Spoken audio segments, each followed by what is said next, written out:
India speaks daily में आपका स्वागत है। इंडिया स्पीक्स डेली को सब्सक्राइब करें, इसके बेल आइकन को जरूर दबाएं।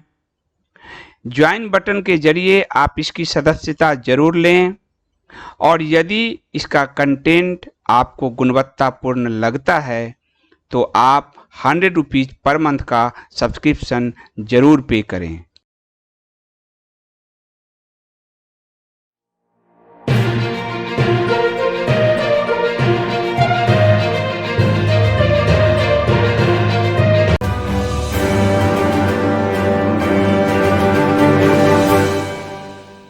नमस्कार, इंडिया स्पीक्स डेली में आप सबका स्वागत है। मैं हूं संदीप दियो। जैसा कि आप सब जानते हैं कि इंडिया स्पीक्स डेली आपको सोशलाइजेशन, आपके बच्चों का जो संस्कार, कैसे इतिहास, मनोरंजन के कार्यक्रम, टीवी शो के जरिए बदलने का जो षड्यंत्र चलता है, उसके बारे में गाहे बगाहे आगाह आगाह करता रहता है। और सोशलाइजेशन पर मेरा पूरा जोर है, क्योंकि किसी भी सभ्यता और संस्कृति को यदि दीमक लगाना हो तो उसके भविष्य के पीढ़ी में जो दूसरी विचारधारा है वो निवेश करती है। भारत में यही हो रहा है। भारत में घर घर टेलीविजन पहुंचा हुआ है। भारत में सिनेमा का मनोरंजन उद्योग मुंबई माफिया के कब्जे में है। और आपने देखा है एसएसआर केस में कि यदि आपका एक साधारण घर से उठा हुआ बच्चा वहां जाता है तो उसे बड़ी बेदर्दी से साफ कर दिया जाता है। आपके घर में आपके बच्चे, आप में से कई लोगों की ये शिकायत है कि मेरे मेरे बेटे, मेरी बेटी मेरी बात नहीं सुनते। क्यों नहीं सुनते हैं? क्योंकि वो लेफ्ट और अल्ट्रा लेफ्ट से लगातार प्रभावित हो रहे हैं। यदि आपके बच्चे यूनिवर्सिटी जाते हैं, जेएनयू जाते हैं, जामिया जाते हैं, अलीगढ़ जाते हैं, जादवपुर विश्वविद्यालय जाते हैं, दिल्ली विश्वविद्यालय जाते हैं, तो पहले दिन से ही लेफ्ट के जो संगठन हैं, आयशा, एसएफआई, ये सब उनको अपने गिरफ्त में ले लेता है। आप मुस्कुराते हैं कि आपके बच्चे तो बड़े फैशनेबल होके जा रहे हैं, खुश हो रहे हैं, पर आप नहीं जानते कि आपके घर में दीमक घुस रहा है, घुस चुका है। कल महानायक अमिताभ बच्चन का जन्मदिन था। उनका जो जन्मदिन है वो 11 अक्टूबर को होता है। 11 अक्टूबर 1942 को उनका जन्म हुआ था।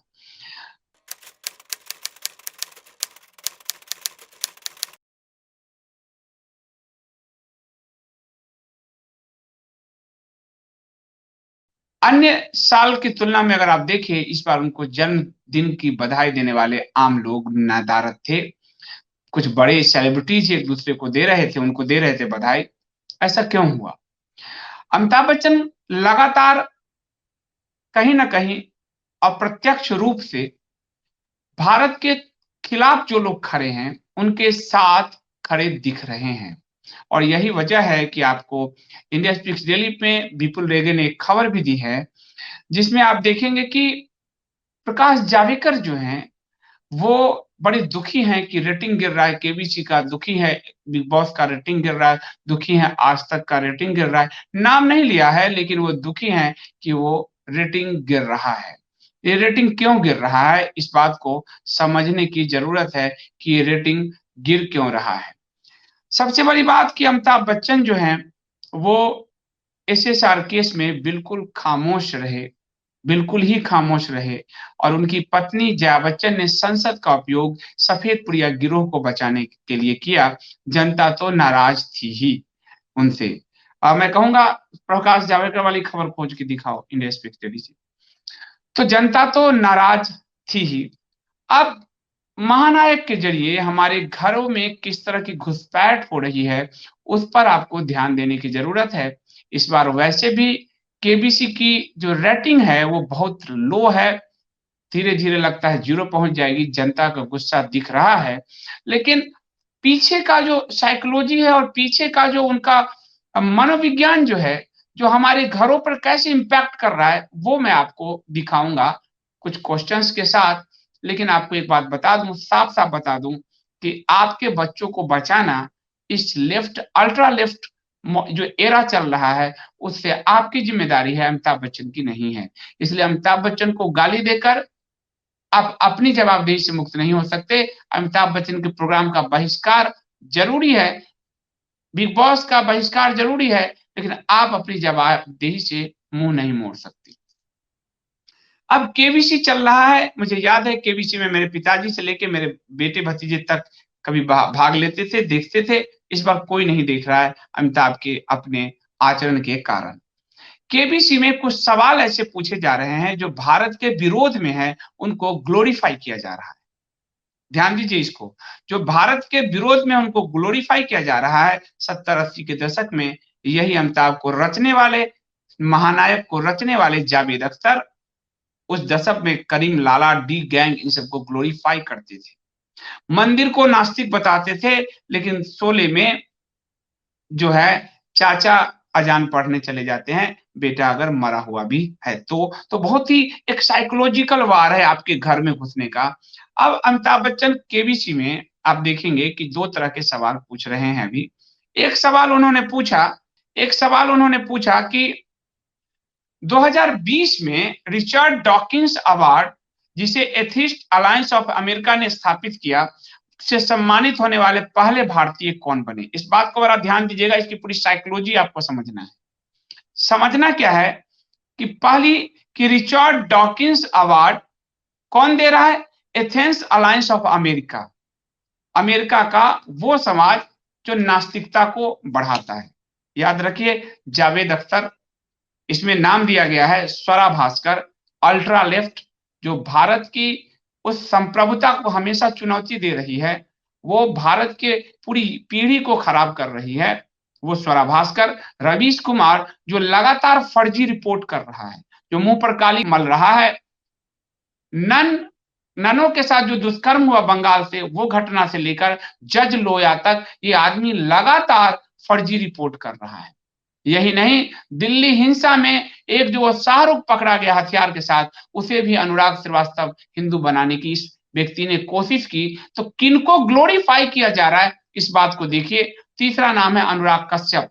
अनुराग कश्यप जिस पर दुष्कर्म का आरोप है, उसका ये सामना कर रहा है, जिस पर महिलाओं के यौन शोषण का आरोप लग रहा है, जो 2-2 बीवियों को छोड़ चुका है। किस तरह के मानक आपके घर में स्थापित करने का प्रयास हो रहा है, इसको देखिए। अनुराग कश्यप जो अल्ट्रा लेफ्ट है, भारत विरोधी नारे के साथ स्वरा भी खड़ी है, रवीश भी खड़ा है, अनुराग भी खड़ा है।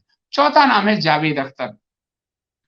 जावेद अख्तर का ट्वीट याद कीजिए, दिल्ली हिंसा में जब तारिक हुसैन पकड़ा गया, तो जावेद अख्तर ने ट्वीट किया था, चूंकि उसका नाम तारिक है इसीलिए उसे पकड़ा गया। बाद में साबित हुआ कि तारिक हुसैन जो है, ताहिर हुसैन, वो तो दंगों के मास्टरमाइंड में शामिल है। आम आदमी पार्टी का जो पूर्व पार्षद है ताहिर हुसैन, वो दंगों के मास्टरमाइंड में शामिल रहा और दिल्ली में उसने दिल्ली हिंसा को बढ़ावा दिया। ना सिर्फ बढ़ावा दिया, बल्कि आप सबने देखा था कि ताहिर हुसैन के छत से कितनी बड़ी मात्रा में मानवता को ध्वंस करने के लिए अस्त्र शस्त्र जमा थे, पेट्रोल से लेकर पत्थर तक, हथियार से लेकर सब कुछ था। लेकिन उसको बचाने के लिए जावेद अख्तर ने हरा कार्ड खेला और किस तरह का व्यवहार किया। उस जावेद अख्तर को, ये जो प्रश्न आपको दिख रहा है सामने, इस प्रश्न का उत्तर है कि 2020 में Richard Dawkins award atheist alliance of America ने जो स्थापित किया, वो किसे मिला? पहला भारतीय कौन है? वो जावेद अख्तर है। जावेद अख्तर को अब यहां ब्रांडिंग समझिए, जावेद अख्तर को एक बड़े नास्तिक के रूप में स्थापित करने का प्रयास है, ताकि जावेद अख्तर को आप मजहब से ना जोड़ पाए, आप हरे विचार से ना जोड़ पाए, और जावेद अख्तर लगातार अपने हरे विचार को बढ़ाने के लिए काम करे। ध्यान दीजिए इसको, जावेद अख्तर दीवार में महानायक, मंदिर की सीढ़ियां नहीं चढ़ते, प्रसाद नहीं खाते, नास्तिक हैं, लेकिन वो हरा 786 का बिल्ला जेब में लिए घूमते हैं। जो बिल्ला उनको बचाता है, बिल्ला गिर जाता है, महानायक मारे जाते हैं। यंग मैन, कुली 786 का बिल्ला।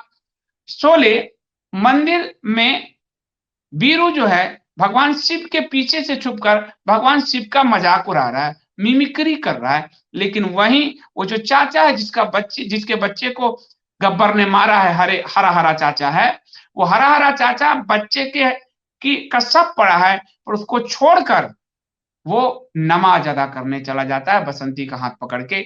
एथिस्ट वो होता है, नास्तिक वो होता है जो किसी भी धर्म, मजहब, रिलीजन में आस्था ना रखे। जावेद अख्तर ने 70 के दशक से बहुत ही तरीके के साथ ये स्थापित किया है कि वो हर एक समुदाय को आपके घर में घुसाता चला गया है। जंजीर का शेर खान बहुत ईमानदार होता है, लेकिन वही जो विलन है वो आपको हमारे समुदाय से मिलेगा। जबकि उस 70-80 के दशक में करीम लाला डी गैंग ये पूरा जो है उसी समुदाय से है जिस समुदाय से जावेद अख्तर आते हैं।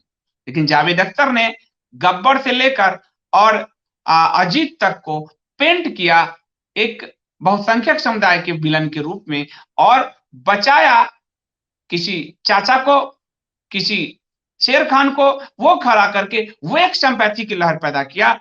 उसी जावेद अख्तर को मिला है एथिस्ट अलायंस ऑफ अमेरिका का ये जो है रिचर्ड डॉकिंसन अवार्ड।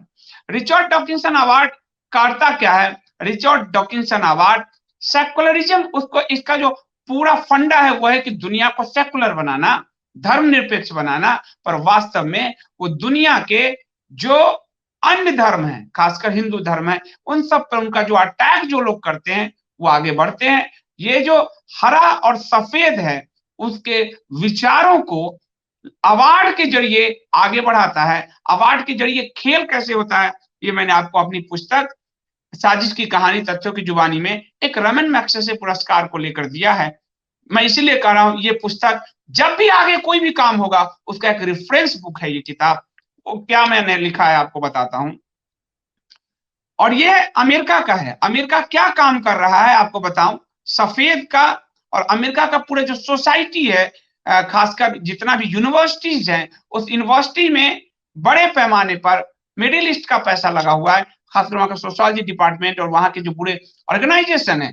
तो रिचर्ड डॉकिंसन अवार्ड के रूप में वो नास्तिकता को और वो सेकुलरिज्म को बढ़ाने की बात तो कर रहा है, लेकिन वो असल में हरे सफेद के एजेंडे को आगे बढ़ा रहा है। अब आपको बताता हूं, मैंने रेमन मैग्सेसे पुरस्कार के बारे में इस पुस्तक में लिखी है।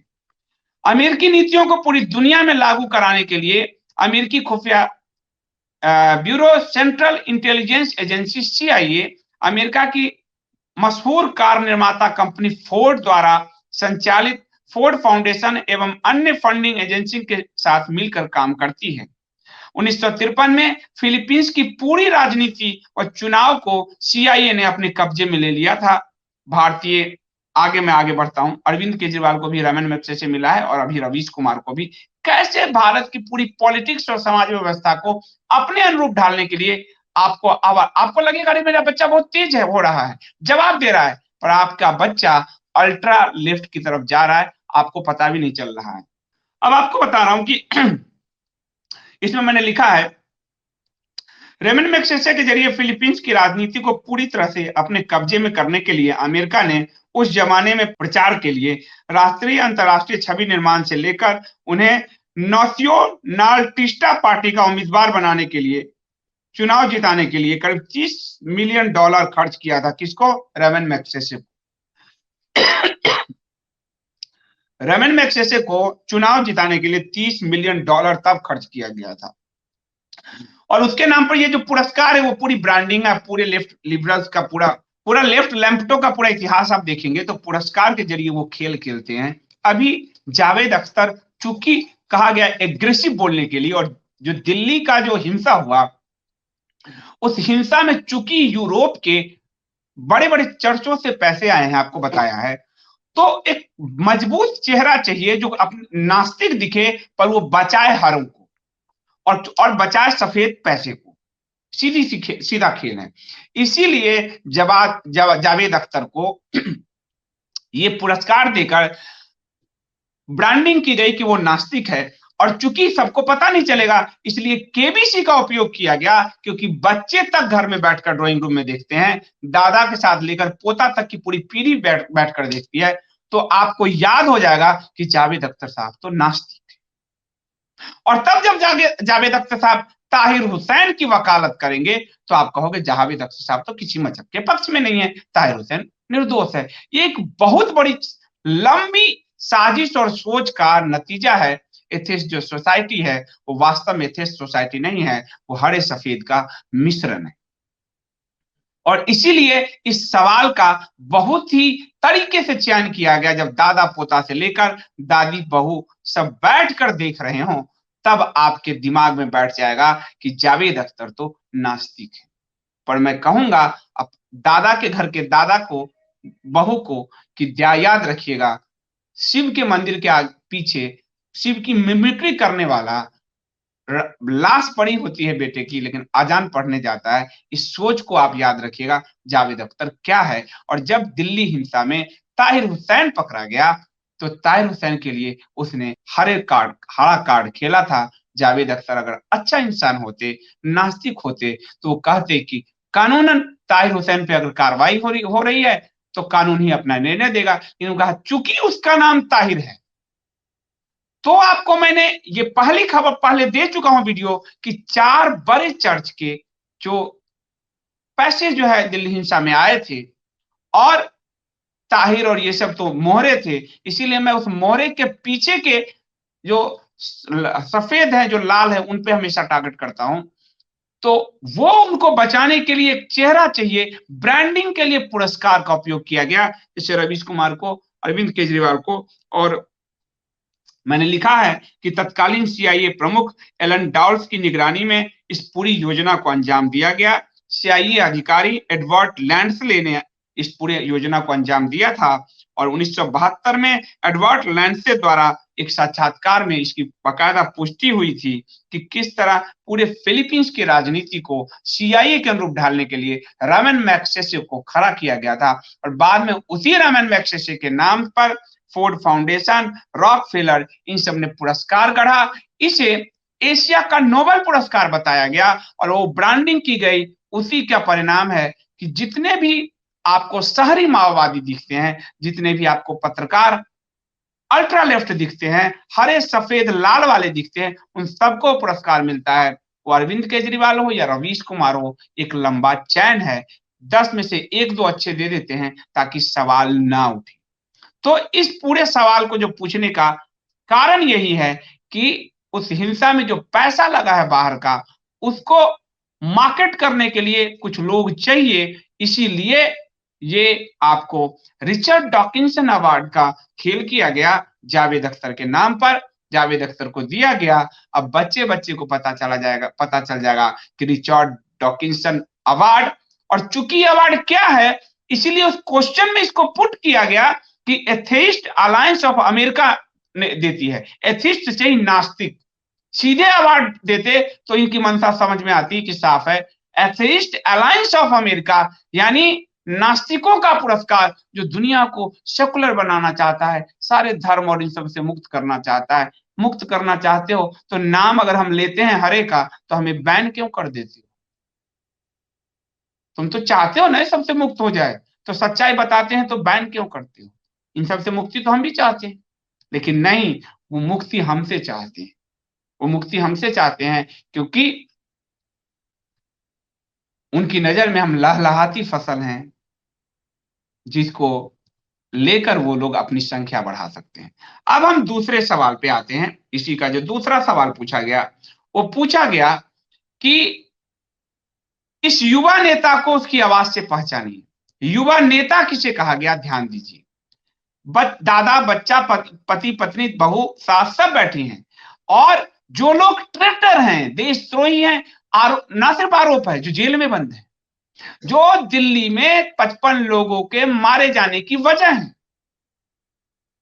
अभी वो आरोप मुक्त नहीं हुए हैं। आरोप मुक्त होना इनकी जवाबदेही है, अपने आप को डिफेंस करके कोर्ट में। लेकिन अभी जो पुलिस ने चार्जशीट दिया है, वो इंडिया स्पीक्स डेली पे आपको 30-35 खबरों की पूरी श्रृंखला दी गई है। वो लोग, उनको ग्लोरीफाई किया जा रहा है युवा नेता के रूप में। अब पहला नाम है उमर खालिद। अब उमर खालिद का सच्चाई क्या है? तो उमर खालिद का सच्चाई आप अगर indiaspeaksdaily.com पढ़ें तो आपको उमर खालिद की पूरी सच्चाई दिल्ली हिंसा को लेकर मैंने आपको बताया है और मैं उसमें थोड़ा-सा आपको और बता देना चाहता हूँ, ताकि आप जब बच्चों के साथ देखें, तो आप कहें बच्चे ये युवा नेता नहीं है, ये भारत के गद्दार हैं। ये महानायक, ये केबीसी अपनी उसके पीछे के जो थॉट हैं, जो भारत को अल्ट्रा लेफ्ट बनाने का है, वो थोप रहे हैं। इनको युवा में नेता मत मानना बेटे। अब उमर खालिद का कबूलनामा क्या है?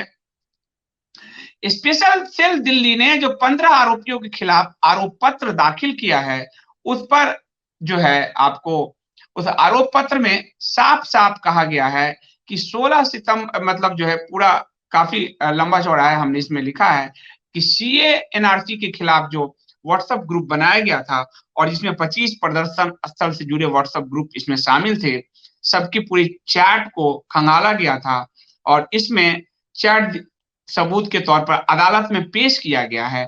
उसमें कहा गया है कि हिंसा को कराने के लिए व्हाट्सएप चैट और इन सब को का उपयोग किया गया, व्हाट्सएप ग्रुप बनाया गया था और इन सब मामले में आपको बताऊँ कि उमर खालिद एक बड़ा नाम था। उमर खालिद ने बहुत सोची-समझी तरीके से साजिश रची।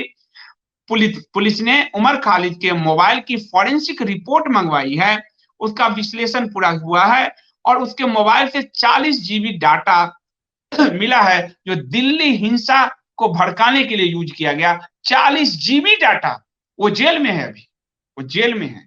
पर महानायक क्या कह रहे हैं? महानायक और केबीसी, महानायक तो पैसे के लिए काम करते हैं। इस युवा नेता को, क्या आप अपने बच्चे को उमर खालिद जैसा बनाना चाहेंगे? क्या आपका बच्चा उमर खालिद बने? जो भारत तेरे टुकड़े हुए होंगे, जेएनयू से शुरू करे, जो हमारे जो जवान शहीद हुए, बलिदान हुए, उनका उन पर जश्न मनाए, जो अफजल गुरु जी का बरसी मनाए और जो दिल्ली में हिंसा कराए। ये प्रश्न क्या पूछ रहा है? ये प्रश्न पूरी दुनिया में इसके पीछे का थॉट क्या है? वो थॉट पहले बताता हूँ, फिर अगला ले लेता हूँ। अगला है कन्हैया कुमार। कन्हैया कुमार की कितनी ब्रांडिंग हुई, रवीश कुमार बकैत से लेकर और राहुल कमल तक सबने कितनी ब्रांडिंग की। ये कन्हैया कुमार भी देशद्रोह के आरोप में अभी अभियुक्त है, मुक्त नहीं है, अभियुक्त है। उमर खालिद जेल में है, कन्हैया कुमार अभियुक्त है। कन्हैया कुमार ने कश्मीर में सेना पर यह आरोप लगाए थे कि सेना कश्मीरियों का दुष्कर्म करती है और कन्हैया कुमार उमर खालिद के साथ मिलकर दिल्ली के जेएनयू में जो नारा लगाया था भारत तेरे टुकड़े होंगे, उसमें यह अभियुक्त है। इसको अरविंद केजरीवाल चुनाव तक बचाता रहा और इसके खिलाफ मामला दर्ज नहीं होने दे रहा था, अदालत में नहीं जाने दे रहा था, लेकिन चुनाव जब जीत गया तो जाने दिया। अपनी चालाकी में उसने इन सबका सपोर्ट लेते हुए जब चुनाव जीत गया तो जाने दिया। तो ये दो अभियुक्त, क्या आपके बच्चे उस अभियुक्त आप बनाना चाहोगे? क्या उमर और कन्हैया की तरह देशद्रोही बनाना चाहोगे? क्या आप चाहते हो आपके बच्चे जेल में जाएं? क्या आप चाहते हो कि आपके बच्चे सेना को गाली दें? क्या आप चाहते हो आपके बच्चे लंपटई करें? तो नहीं, तो उसको युवा नेता क्यों बताया जा रहा है? कितनी तरीके से आपके बच्चे के दिमाग पर अटैक किया गया है। तीसरा है जिग्नेश मेवानी। जिग्नेश मेवानी ने कहा कि मैं स्ट्रीट फाइट करूंगा, सड़क पर हिंसा, उसका ये आरोपी है। क्या आप अपने बच्चे को सड़क पर हिंसा करने के लिए जाने दोगे? ये केबीसी का आपको सवालों के उस पुंज से समझना होगा कि किस तरह आपके घर पर चोट किया गया है। और चौथा, हार्दिक पटेल, जो भारत के हिंदू समाज को जातिगत आधार पर बांटने का गुजरात में प्रयोग जो हुआ था कांग्रेस का, उस प्रयोग का ये मोहरा है। इसके तो नीली नीली फिल्म भी आ चुकी थी सीडी। तो क्या आप चाहते हो आपके बच्चे भी बड़े होकर नीली नीली फिल्म बनाए? क्या आप चाहते हो आपके बच्चे भी समाज को तोड़े, जातिगत आधार पे बांटे? क्या आप चाहते हो आपकी आपके बच्चे को भी कोई कांग्रेस टाइप का पार्टी आए उपयोग में करे? ये जो समाज के ट्रेटर्स हैं, जो देशद्रोही हैं, उनको युवा नेता के रूप में क्यों प्रमोट किया जा रहा है? क्योंकि आगे के चुनाव में इन सब का उपयोग और होना है। हारे हुए पीटे हुए मोहरे जिंदा रहना चाहिए, इसलिए घर घर इनको युवा नेता के रूप में प्रमोट किया जा रहा है। और चूंकि आपको मैं बता चुका हूं कि दिल्ली हिंसा में बाहर का पैसा बहुत बड़े पैमाने पे लगा, तो जब उमर खालिद पे कार्रवाई होगी तो आपके बच्चे कहें दादाजी ये तो युवा नेता है, इसको मोदी सरकार ने गलत बंद कर दिया। ये वहां प्रहार किया गया है कि उमर खालिद, कन्हैया जिन पे कार्रवाई हो रही है, आपके बच्चे आपके घर में विद्रोह करें, अरे ये तो युवा नेता है। तीसरी बात, खासकर बच्चियां जो इस कॉलेज जा रही है, उनके मन में इन सब के प्रति ग्लोरीफाई की छवि हो, क्योंकि आप जानते हैं कि उन बच्चियों को टारगेट करने के लिए कितने बड़े पैमाने पर पैसा आ रहा है। चौथी बात, दुनिया में ये पेंट करना इसके जरिए कि युवा नेताओं को मोदी सरकार सता रही है, जेल में डाल रही है। मोदी सरकार लीडरशिप, भविष्य के लीडरशिप को कुचल रही है। ये बहुत तरीके की बात है। और आप कहोगे ये अचानक सा क्वेश्चन होगा, आपने इसमें साजिश देख लिया। संदीप जी, आप तो हर समय साजिश पढ़ते हो, तो चलो बहुत अच्छी बात है। डेरेक ओब्रायन को तो आप देखते हो संसद में लंपटाई करते हुए। डेरेक ओब्रायन जो ममता बनर्जी की पार्टी तृणमूल कांग्रेस का सांसद है राज्यसभा में, आपने देखा है हरवंश जी के पीठासीन पे कागज उछालते हुए, गंदी भाषा बोलते हुए, तोड़-फोड़ करते हुए, संसद में उधम मचाते हुए, वाहियात लैंग्वेज लिखते हुए आपने देखा है। और आप जानते हो डेरेक ओब्रायन का जनरल नॉलेज की किताब आपके बच्चों के स्कूल में पढ़ाई जाती है, आपने कभी ध्यान दिया है? डेरेक ओब्रायन के जो जनरल नॉलेज की किताब है, वो आपके बच्चों के स्कूल में जो 8 से पहले 10 से पहले के स्कूल हैं, जरा ध्यान से जीके की का किताब देखिए अपने बच्चों के। कई स्कूलों में डेरेक ओब्रायन की किताब लगी है। वो डेरेक ओब्रायन जो भारत के सनातन परंपरा से नफरत करता है। इसलिए कह रहा हूं कि जीके का खेल क्या हुआ। ये मैं आपको अचानक से कोई चीज आई और आपको मैं बताने लगा नहीं। आप जानते हो मुझे कि मैं सोशलाइजेशन को लेकर काम कर रहा हूं। आपके घर में संस्कार अच्छे हों, समाजीकरण हो, और ये केबीसी जो पूरी 3 पीढ़ी बैठकर एक साथ देखती है, उसको बहुत तरीके से अल्ट्रा लेफ्ट की तरफ मूव किया गया है। और इसमें बहुत बड़ी साजिश दिल्ली हिंसा के खलनायकों को नायक बनाने का है, जैसे कि करीम लाला एंड गैंग को नायक बना दिया। जंजीर में, जंजीर की कहानी करीम लाला के लाइफ से प्रेरित है। कहा जाता है पैसा उसने लगाए थे, महानायक उसको बना दिया गया।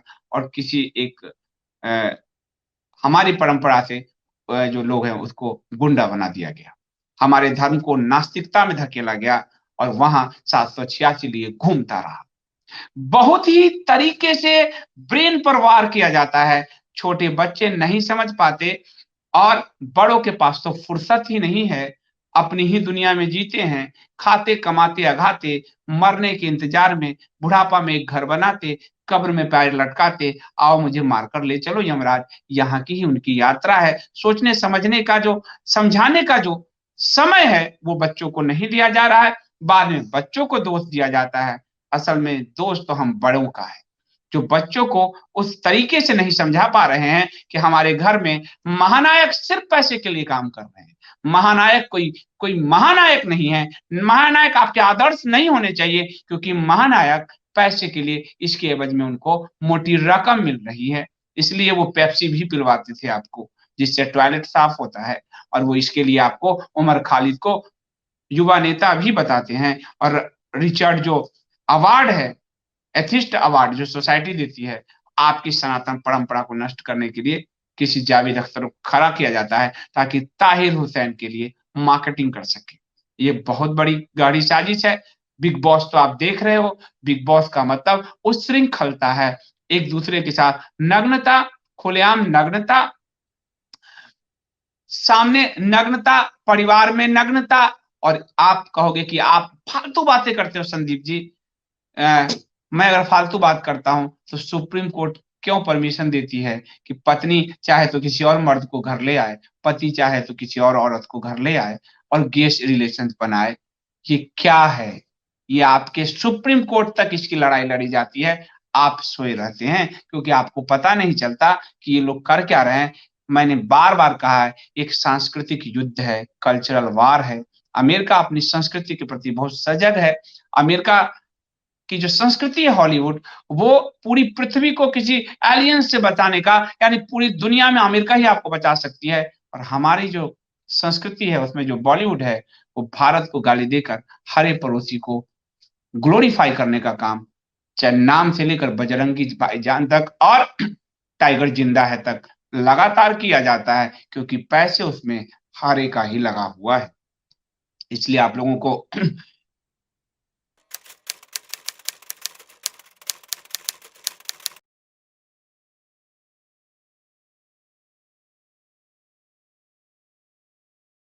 लगता होगा कि ये छोटी सी इशू पे ये आज मुद्दा ले आए हैं। ये छोटी सी इशू नहीं है।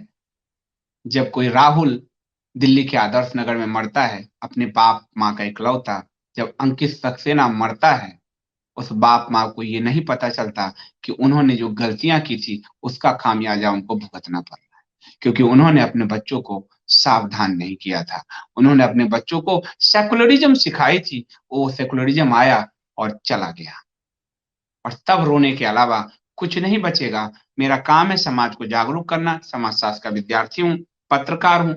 मेरा काम है हर उस चीज पर नजर रखना जो हमें बांटने के लिए, हमें नष्ट करने के लिए इस सोसाइटी में बीज के रूप में बोया जा रहा है। बहुत बहुत धन्यवाद।